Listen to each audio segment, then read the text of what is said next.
உலகெங்கிலும் நடக்கும் முக்கிய நிகழ்வுகளை குறுஞ்செய்தி வடிவத்தில் தெரிந்து கொள்ள ஆதன் செயலியை டவுன்லோட் செய்யுங்கள். ஆதன் செயலியை டவுன்லோட் செய்ய டிஸ்கிரிப்ஷனில் உள்ள லிங்கை கிளிக் செய்யவும்.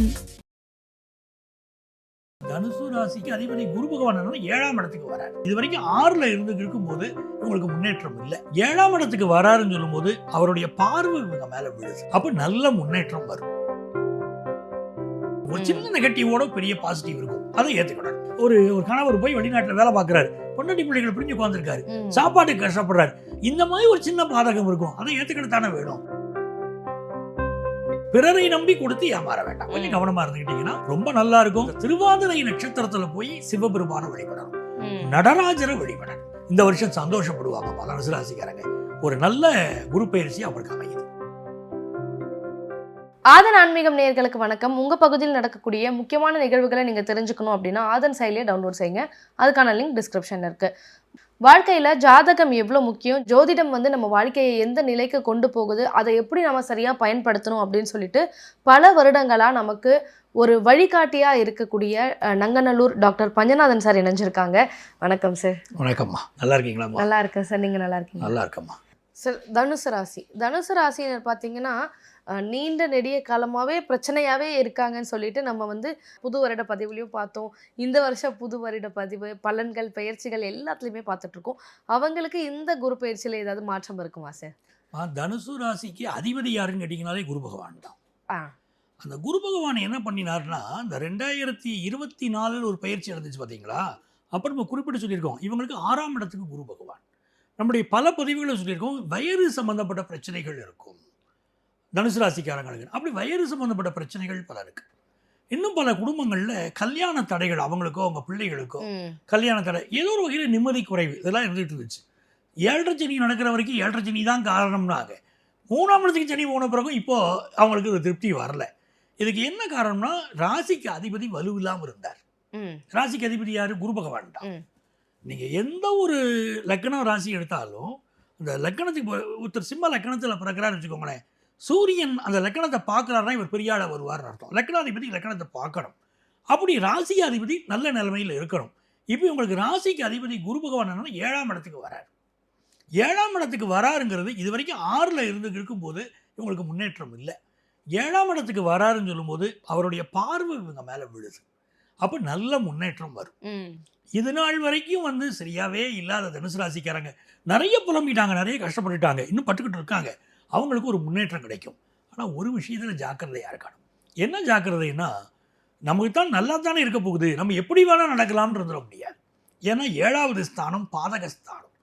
ஒரு ராசிக்கு அதிபதி போய் தனுசு ராசி உங்களுக்கு உபய ராசி, அதுக்கு அதிபதி இன்னொரு உபயராசியான 7ஆம் இடத்துல போய் உட்கார்றாரு. அப்படிங்கும்போது சில பாதகங்கள் இருக்கும். உதாரணமாக உங்களுக்கு சம்பளம் கூடும்னு சொல்கிறேன்.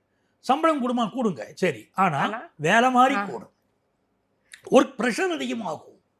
அது நீங்கள் ஏற்றுக்கிடணும். அப்போ ஒரு நெகட்டிவ் இருக்கும், பாசிட்டிவ் இருக்கும். ஒரு சின்ன நெகட்டிவோட பெரிய பாசிட்டிவ் இருக்கும். அதை ஏற்றுக்கிடணும். அப்போ வெளிநாட்டுக்கு போவீங்க, போக முடியும். முயற்சி பண்ணலாமா சார்? பண்ணுவீங்க, நல்ல வேலை கிடைக்கும், நல்லா இருப்பீங்க. இருந்தாலும் அங்கே ஏதோ ஒரு நிரடல், சொந்தத்தை விட்டு பிரிஞ்சங்க போய் உட்காந்துருக்கீங்க. ஒரு கணவர் போய் வெளிநாட்டில் வேலை பார்க்குறாரு, பொண்டாட்டி பிள்ளைகளை பிரிஞ்சு உட்காந்துருக்காரு, சாப்பாட்டுக்கு கஷ்டப்படுறாரு. இந்த மாதிரி ஒரு சின்ன பாதகம் இருக்கும். அதை ஏற்றுக்கிடத்தானே வேணும். அப்படி பாதகத்தை கொடுத்து சாதகத்தை கொடுக்கக்கூடிய குரு பகவான் நல்லதை பண்ணுவார், அந்தஸ்தை கூட்டிடுவார். இவங்க இது நாள் வரைக்கும் உங்கள் ஃபேமிலிக்கு ஒரு அந்தஸ்து இல்லை வெளி உலகத்தில், இவன் என்னடா இதெல்லாம் பொழைச்சி என்னத்தை பண்ண போகிறான் அப்படின்னு வெளி உலகத்தை சொல்லிட்டு இருந்தாங்கன்னா, இப்போ இவர் போய் நல்லா சம்பாதிப்பார், மதிப்பு மரியாதை கூடிடும். ஒரு கணவன் மனைவிக்கு இடையில, இல்லை இவங்க மாமியார் வீட்டில், எல்லா இடத்துலையுமே இவர் மேலே மதிப்பு இல்லைன்னு வச்சுக்கிடுங்களேன். இப்போ இவர் நல்லா சம்பாதிக்கிறாருன்னு மதிப்பு வந்துடும். படிக்கிற ஸ்டூடெண்ட்ஸ், இவங்களுடைய படிப்பில் ஏதோ ஒரு தடை இருந்துக்கிட்டு இருந்துச்சு வச்சுக்கிடுங்க, இப்போ நிவர்த்தி ஆகிடும். இது எல்லாமே குரு பகவான் செய்யக்கூடிய அற்புதம். இதில் மிக முக்கியமாக கல்யாண விஷயம் கூடி வரும்.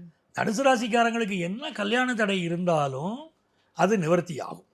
ஆனால் பாதகத்தில் குரு உட்கார்ந்துருக்கும் போது திருமண பொருத்தத்தில் ரொம்ப கவனமாக இருக்கணும். ஒரு காலத்தில் திருமண பொருத்தம் பார்க்கும்போது நட்சத்திர பொருத்தம்னு பார்ப்போம். இன்றைக்கி நட்சத்திர பொருத்தத்தோடு நிப்பாட்டுறது இல்லை, கட்ட பொருத்தம். இது ரொம்ப முக்கியமான வார்த்தையை நம்ம சொல்லிக்கிட்டு இருக்கோம்.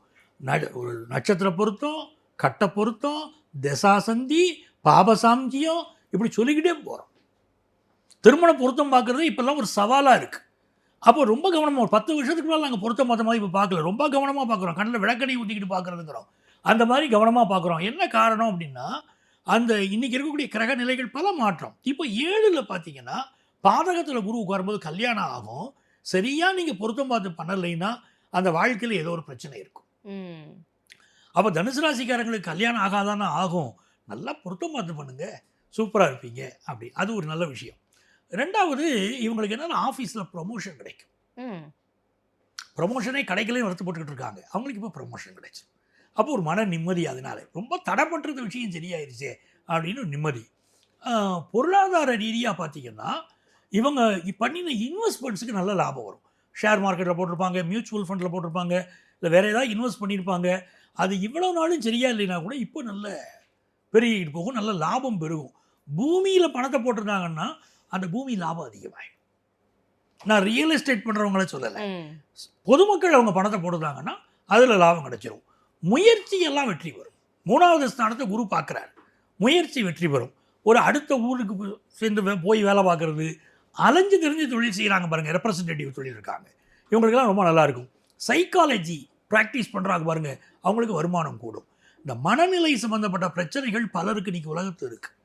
இவங்க எல்லாருமே நல்ல ஒரு சைக்காலஜிஸ்ட் கிடைக்க மாட்டாங்களா, சைக்ரியாட்டிஸ்ட் அமைய மாட்டாங்களான்னு போய் பார்க்குறாங்க பாருங்க.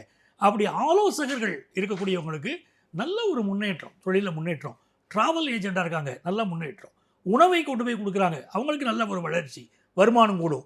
அதே மாதிரி இவங்க எந்த வகையான ஆலோசகர்களாக இருந்தாலும் அவர்களுக்கெல்லாம் வருமானம் கூட போகுது.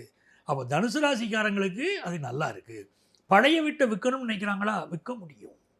ஆன்லைனில் பிஸ்னஸ் பண்ணுறவங்களுக்கெல்லாம் நல்ல லாபம் கூடும். இது எல்லாமே நல்லா இருக்குது.